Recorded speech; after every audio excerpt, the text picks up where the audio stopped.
There's a quiet but profound shift that happens the moment you choose silence. Real silence, not the kind designed to provoke a reaction, but the kind rooted in self-respect. For someone with avoidant tendencies, this shift is deeply destabilizing, because what you're removing isn't just communication. You're removing control. Avoidants, at their core, are not indifferent people. That's the illusion. What they actually are is highly defensive individuals who have learned to regulate their emotional world by keeping distance. Distance gives them a sense of safety.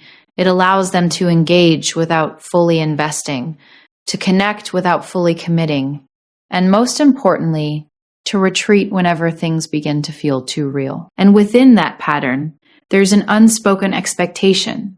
They assume you will always remain emotionally available, even when they are not.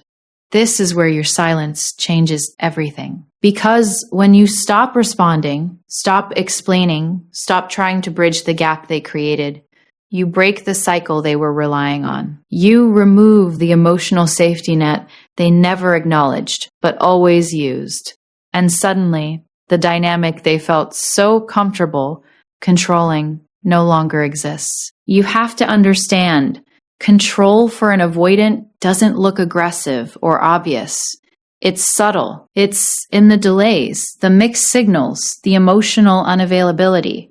It's in knowing they can pull away and you'll still be there. It's in the quiet confidence that no matter how distant they become, the connection won't truly disappear.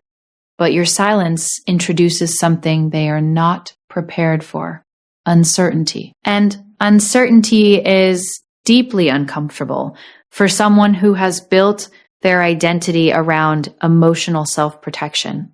When you go silent, they can no longer predict you. They can no longer rely on your presence to stabilize their distance. The script they've been following no longer works. And that creates a kind of psychological tension they don't know how to resolve. This is when the internal questions begin.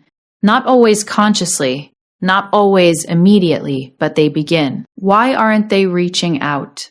Did I go too far this time? Are they actually done? These questions might seem simple on the surface, but for an avoidant, they represent something much deeper. They represent a loss of control over the emotional narrative, because as long as you were engaging, even in frustration, you were still participating in the dynamic. You were still accessible. Your emotions, your reactions, your attempts to fix things, all of that kept the connection alive on their terms. But silence doesn't play by those rules. Silence doesn't negotiate. It doesn't chase. It doesn't explain itself. And that's precisely why it's so powerful. It forces the avoidant out of their passive position and into a space where they actually have to confront what's happening. And here's the part that often goes unnoticed. Your silence doesn't just affect how they see you. It affects how they see themselves. Because without your consistent presence to lean on, they are left alone with their own patterns. The distancing, the withdrawal, the emotional avoidance, it all becomes more visible when there's no one there compensating for it.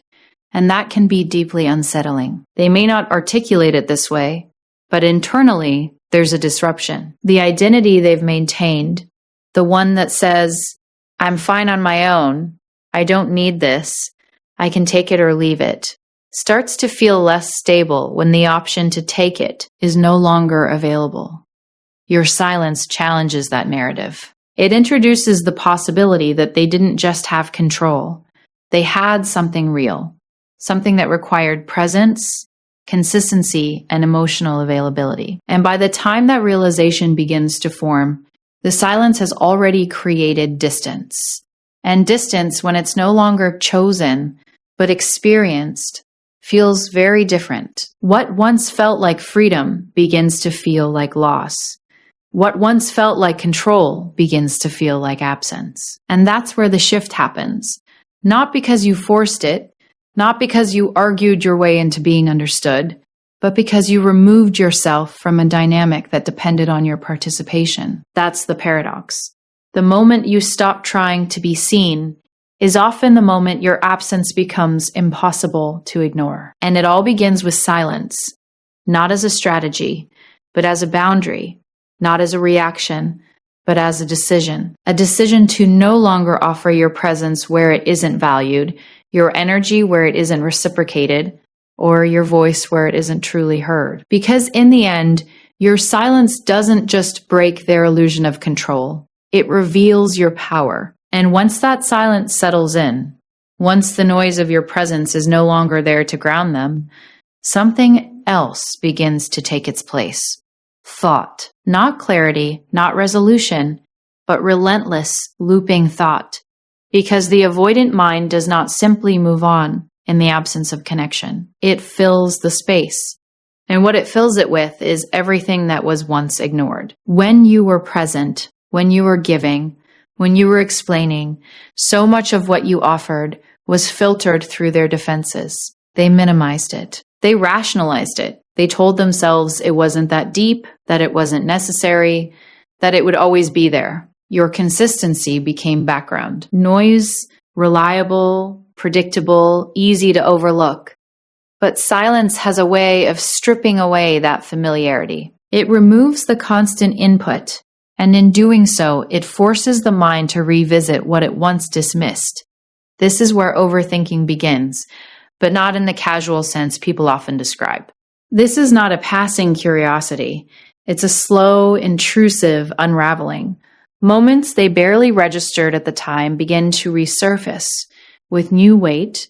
Conversations they brushed off now replay with different meaning. The tone of your voice, the way you looked at them, the things you tried to express, they all come back, but this time without the shield of avoidance. And what makes this process so intense is that it happens in isolation. There's no dialogue to interrupt it, no reassurance to soften it, no immediate way to resolve the questions that start forming. Because the one person who could clarify it, you, has gone quiet. So the mind does what it always does when faced with a void. It tries to fill it. It tries to reconstruct the past in a way that makes sense of the present. But without emotional maturity or practice in processing these feelings, the avoidant doesn't arrive at peace. They arrive at confusion. They begin to ask themselves questions they never had to face before. Did I misread them? Were they actually serious about me? Why does it feel different now that they're gone? These aren't questions of curiosity. These are questions rooted in a growing awareness that something meaningful may have been overlooked. And here's where it becomes psychologically significant, because the avoidant is now engaging emotionally, but without the structure or skills to handle it. You have to understand avoidance is not the absence of feeling. It's the avoidance of feeling. It's a strategy, a way of delaying emotional engagement until it feels safer, or more often, until it's you, unavoidable. And your silence creates that exact condition. It removes the external distractions. They once used to stay detached. It removes the dynamic that allowed them to stay comfortably distant. And in that stillness, the emotional weight of what they experienced with you begins to surface. But instead of processing it in real time, they process it retroactively. They think about what they should have said, how they could have responded differently, what you might have meant in moments they dismissed. And this is where regret begins to form, not always as a clear admission, but as a quiet discomfort that something important was mishandled. Because now your absence has given context to your presence. What once felt optional now feels significant. What once felt excessive now feels meaningful. And what once felt easy to walk away from now feels difficult to fully understand. This is the paradox of human psychology. Value is often recognized most clearly in absence, not because it wasn't there before, but because it wasn't fully perceived. And for someone who relies on emotional distance, perception is often delayed until distance is no longer a choice. Your silence becomes that distance. And in that space, their mind becomes active in a way it wasn't when you were present. Not because they suddenly care more, but because they are no longer protected from caring. They replay, they analyze, they question, not with clarity, but with a kind of urgency they don't quite understand. And the more they try to make sense of it, the more they realize how much of it they overlooked in real time. Because when something is consistently available, it's easy to assume it will remain that way. It's easy to engage without fully appreciating, to receive without fully acknowledging. But silence disrupts that assumption. It introduces finality, or at least the possibility of it. And that possibility is what drives the overthinking deeper. Because now it's not just about understanding what happened.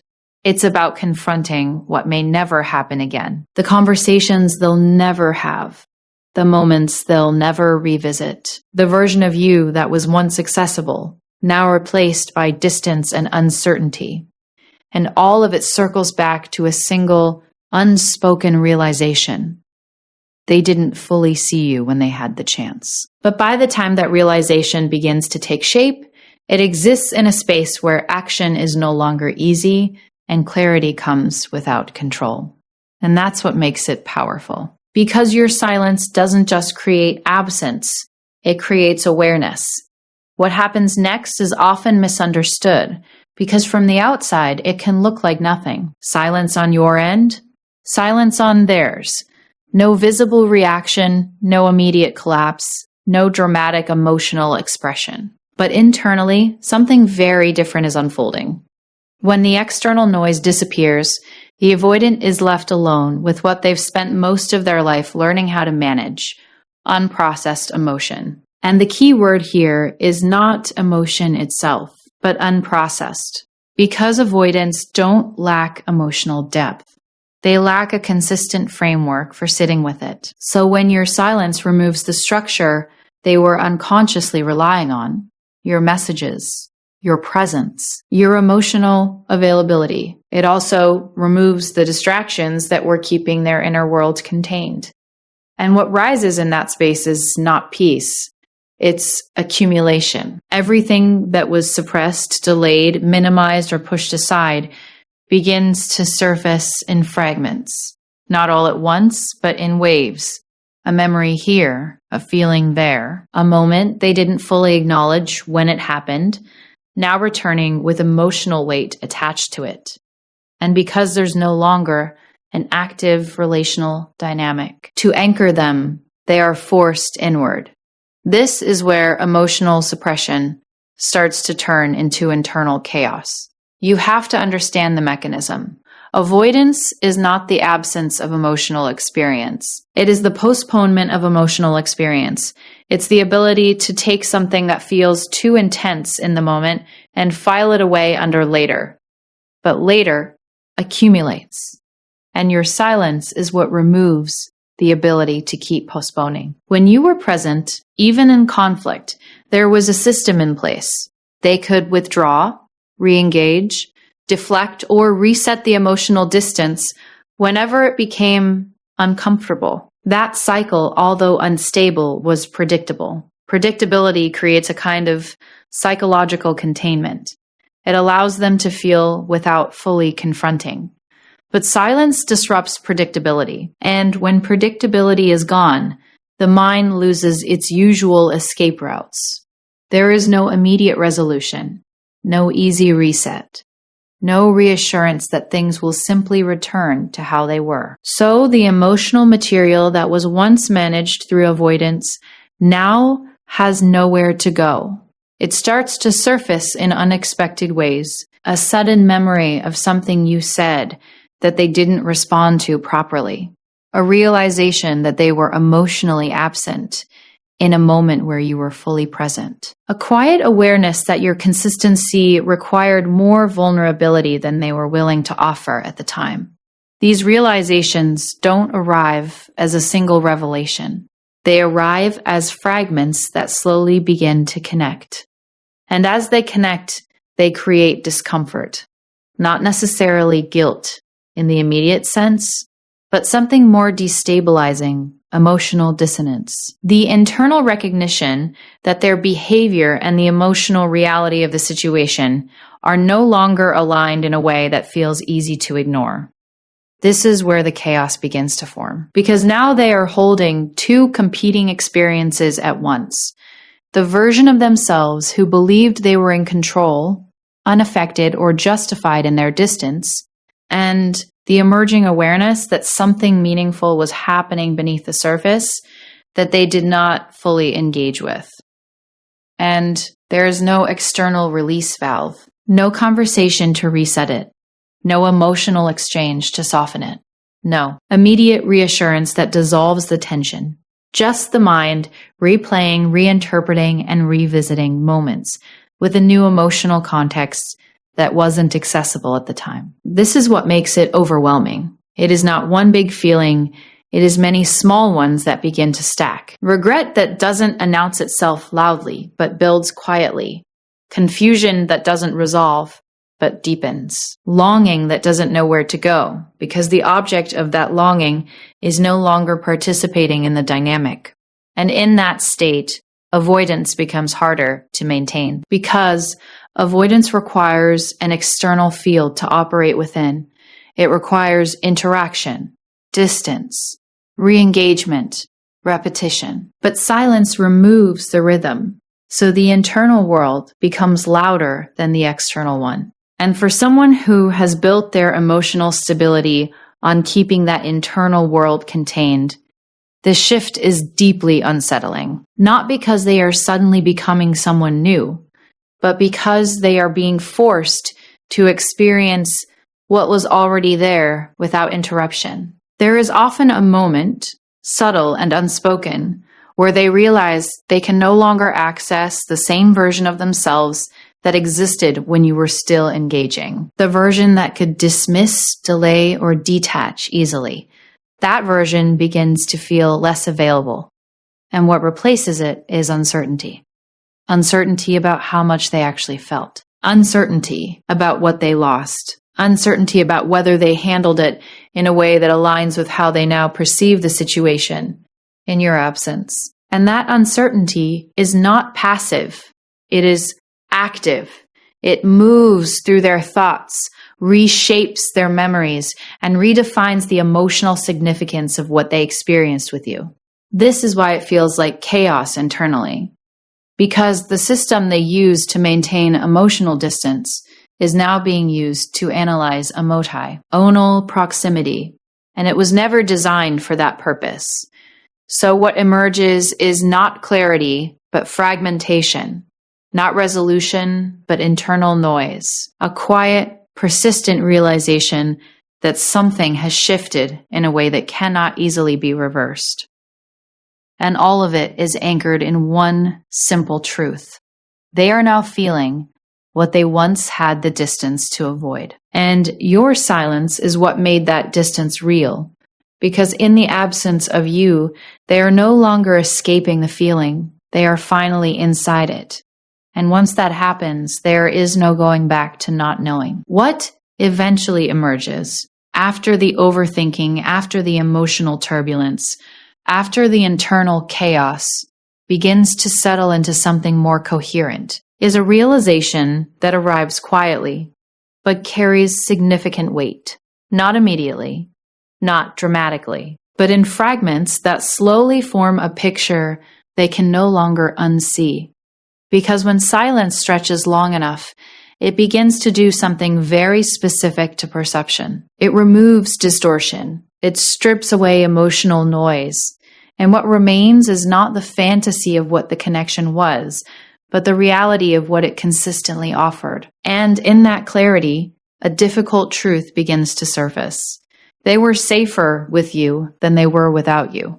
This is not always understood in real time. In fact, during the connection, it often goes unnoticed.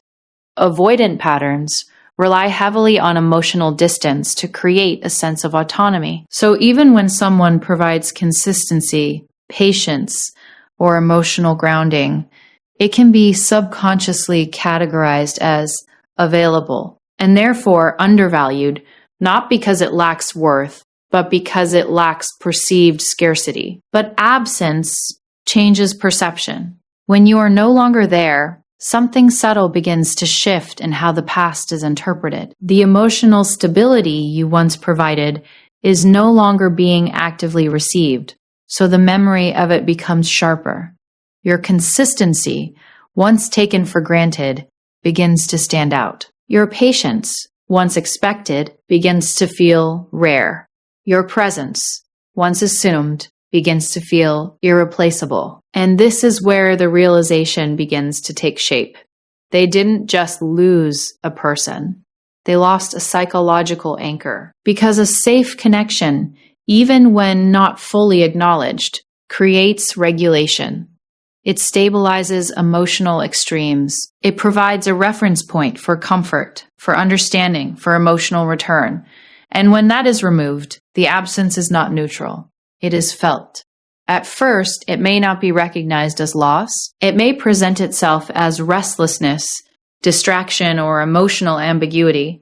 But over time, the pattern becomes clearer. They begin to compare present emotional experiences with past emotional safety, not consciously, not deliberately, but reflexively. And what becomes increasingly difficult to ignore is that the emotional environment you provided had a kind of grounding effect that is not easily replicated. You listened differently. You showed up consistently. You offered emotional presence even when it wasn't reciprocated at the same level. And while those things may have been dismissed or minimized in the moment, they begin to gain significance in your absence. Because now there is contrast. And contrast is what forces recognition. They start to see that not all connections operate at the same depth. Not all people tolerate emotional inconsistency with the same patience. Not all relationships offer the kind of steady presence that doesn't demand performance in return. And this is where the realization becomes uncomfortable. Because it is no longer just about missing you, it becomes about understanding what kind of emotional environment they were actually in, and what kind of environment they contributed to its breakdown. There is often a quiet recognition that what they labeled as too much, or too intense, or too emotionally demanding was, in reality, emotional availability.